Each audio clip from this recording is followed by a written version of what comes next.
to another episode of Pandemic Apparel. On today's episode, I'm going to be showing you two projects. For the first half of this tutorial, I'll be showing you how to create a stitch marker, and for the second half, I'll be showing you how to create a coffee cup sleeve. Let's get started with the stitch marker tutorial. These two stitch markers I'm about to show you, I used in the previous episode on creating the fingerless mittens inspired by Alice Cullen. So let's get started. The first stitch marker I'm going to show you is the heart with the bead in the middle. First, you'll need to place the bead on a head pin and with the needle nose pliers create a small loop. Then twist the wire around onto itself, making sure not to leave the wire sticking out so it doesn't snag your knitting. I do apologize if I'm not in frame the whole time, but it's really hard to maneuver pliers and little tiny objects in front of the camera. So I'm sorry if this just keeps going out of the frame.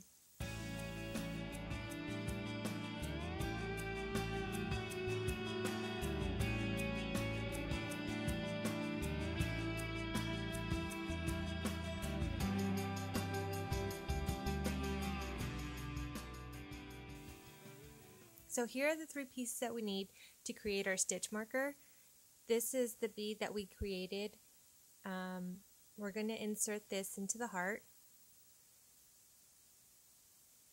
and then attach the jump ring into the small loop that we made. To properly open a jump ring, you'll need two pliers and pull the seams away from each other, and the opposite goes when you close it. When you close it, you're going to pull them towards each other.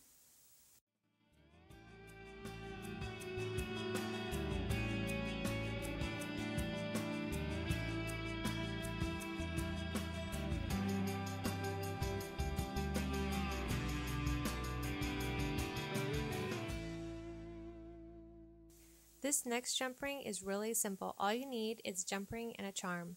Here I have the jump ring already open. I insert the charm and close jump ring.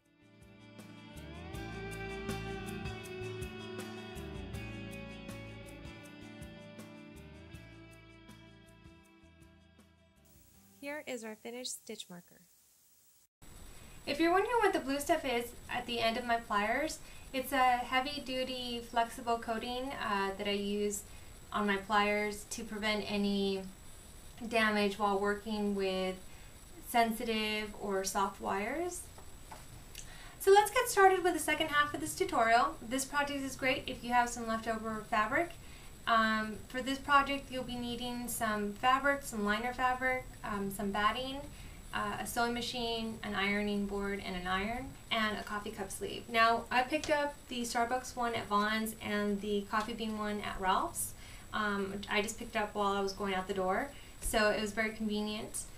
You'll need this to make the template. If not, I'll put it on my website. It's just the one that I traced out for the tutorial.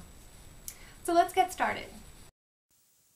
To start, I'm using the Starbucks coffee sleeve to trace on a regular white piece of paper. As you notice, I didn't trace over that little bump, so I'm going to use the bottom of the sleeve to fill in that little gap. All I'm doing now is straightening the edges with a ruler and adding my seam allowance, which will be 3/8 of an inch for the bottom and then 1/2 inch for the side. Since we're going to be needing either two pieces of this or making one side a fold, I'm going to make it all one piece and just fold the left side and just have the right side 1/2 inch seam allowance. And I like my coffee cup sleeve a little bit taller, so I'm going to add 5/8 of an inch to make it a total of 3 inches. And then I'm going to add the seam allowance to the top, which will be the same as the bottom, 3/8 of an inch.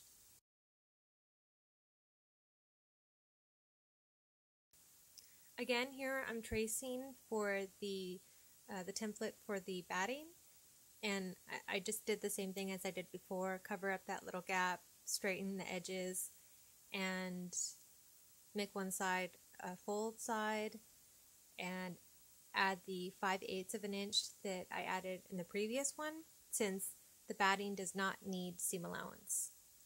So if you didn't add the 5/8 of an inch, you don't have to do this step.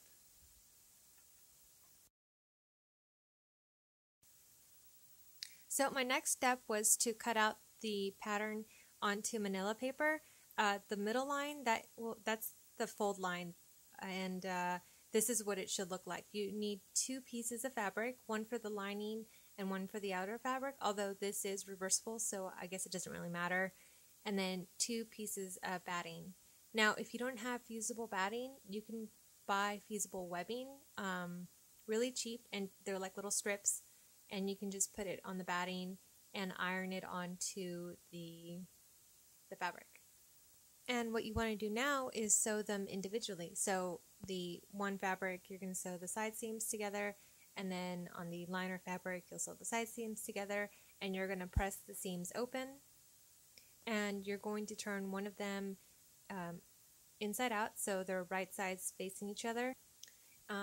I'm aligning the seam allowance and pinning the top because I'm going to sew the top first and then turn it inside out and then top stitch the top and bottom. I thought I'd make a little warning part in this video just to show you what would happen if you sewed the top and the bottom and tried to turn this inside out. Please do not do this. This is not the correct way to create a coffee cup sleeve. All you'll end up doing is being frustrated trying to turn this inside out, and it's not going to work.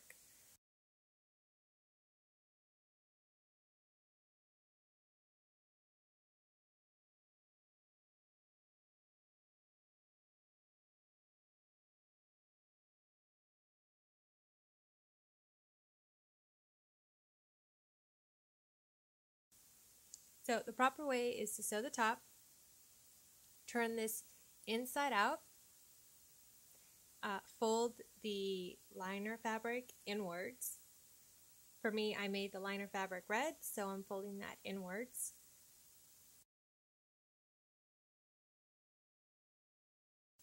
And then I'm turning the bottom seam inwards, and then I'm going to attach it with pins and top stitch that.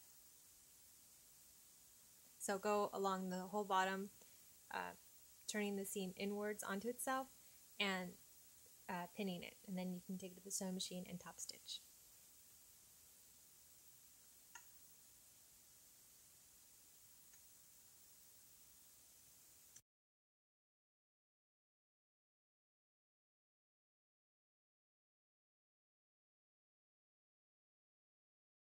Now that you know how to create coffee cup sleeves, go crazy and have fun. Well, that about does it for this episode of Pandemic Apparel. Don't forget to subscribe to YouTube, Vimeo, iTunes, Twitter, Blogger to get the latest updates. Also, don't forget to leave a comment below. And join me next time when I show you how to create a basic bodice.